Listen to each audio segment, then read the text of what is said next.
But first, the fruit machine. Go. Can't believe it. Right. I need a fruit machine repairman. It's beat me.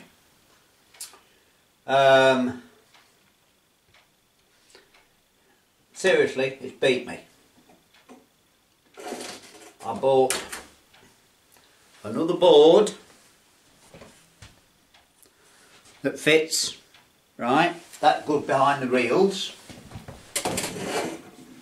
and I've bought two, mark you, motherboards, thinking that was the problem and thinking it was me. I've actually bought two of them. There's one. Well, I bought three, I think. I bought three now. I bought a chip, which we soldered on. So look, we've got loads of motherboards. Anyway, I'll show you what it doesn't do. That's the best thing, isn't it? I will show you what it doesn't do. There's a clip broke off here, so I've had to tape it in. But I can hold it on the edges and it don't make any difference. So anyway, first of all, I'll just show you what it doesn't do. Right, so we switch it on by plugging it in like that, and that's all that happens, not a lot. I will just attempt to show you.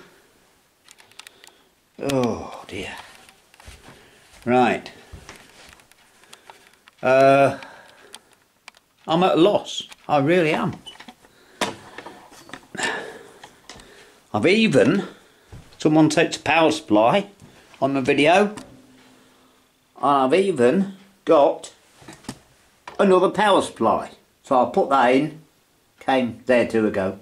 I thought, oh, I was expecting it to work now. No, won't work. So this is all it does. It doesn't turn on properly. As you can see on there, I think, above that red plug and below the blue one is a red light, which means something's wrong. There's a board up there that I've not changed. That's the only one. But there's all green lights on that. And there's 2 fuses there. They're all right. We've checked those several times. You know, well, it's beaten me, I'm sorry to say. So we need a fruit machine repairman. If anyone knows of one, I've got to put a note up on the local, well, Facebook page or something like that. See if I can find one, because I want it fixing. You know, I've got the money to pay someone to do it now, but oh, I'm beat with it. I really am. I found another set of pins under there. That plug goes on there, that one on there, that can't be wrong. That one up there, I looked at the video I did. That one goes on there, can't go anywhere else. These here, these plugs here, they can't go anywhere else and they're in the right order. So, I don't know. That's the bottom line is, it's beaten me. Shame, but we'll get it working sometime. Anyway, back to the plot, eh? Right, I was thinking about stories, of course. And again, in the period of when I had my Mini, so I'll be 21 I think at this time. Only once or twice, or 3 times or so, we were actually snowed in at Ulsby. Because what happens is, it blows off the fields and drifts onto the roads. It goes on the hedges. And it was literally hedge top height. Literally. Anyway, as I said, I had my Mini and I was out all the time in it, you know, I never stopped in. Never stopped in. But this time, not doing a very good job, are we? Got my coating shot. Not that it matters. Right. Anyway, this time, as I say, we were snowed in.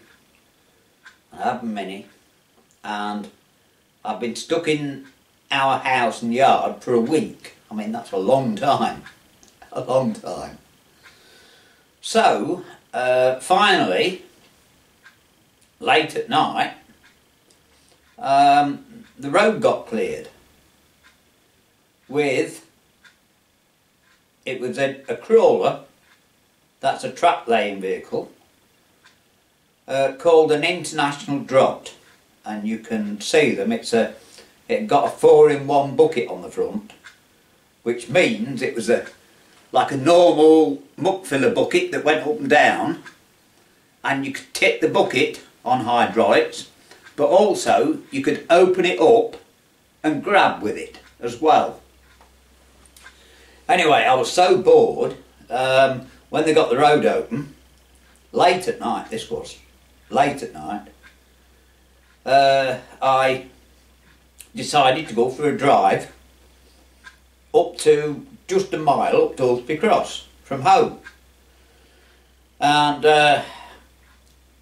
when I got there, I see this driver, and he said he'd been working for 20 hours, he was tired out. I said, well, look, I said, I'm an hydraulic engineer, you know, I'm used to working with these machines, so if you want, I'll spell you for a bit. And I mean, I enjoyed tractor driving, I still do, and I'm sure you know that from me blooming Nuffield recently. Funny enough, I wouldn't want to do it as a job. Oh, it's too boring. You get a blooming great field and you start ploughing it with a 3 for a plough. Not like the tractors today that are in and out of field in an hour. It took you 2 or 3 days. You know, it was a steady job. But, as I say, I like tractor driving. So anyway, I spelled him with this snow clearance. So, and I was quite enjoying myself, you know. We were up and down the road, and I dug several cuttings out. And then I came up all the way to our house, and at the blacksmith you've seen, or you can see, just look for the blacksmith Salisbury and you'll see, and I cleared our yard out. Anyway, I'd been gone a while, I thought I'd better get back, you know, so I shot back flat out at 15 mile an hour, this mile up the road, only to find he'd had a nap and he was out his car wondering where I got to. So I went in the garage, where he was, in the garage forecourt, where he was parked, and spun it round on the track and stopped, and there was a click. And I said, what's that? Well, talk about luck. Coming back fast for a mile on the road, it vibrated the track adjuster loose. Now, if anyone has ever had to put a track back on a track laying vehicle, on a crawler, you'll know how difficult it is. Never mind at midnight in the freezing cold.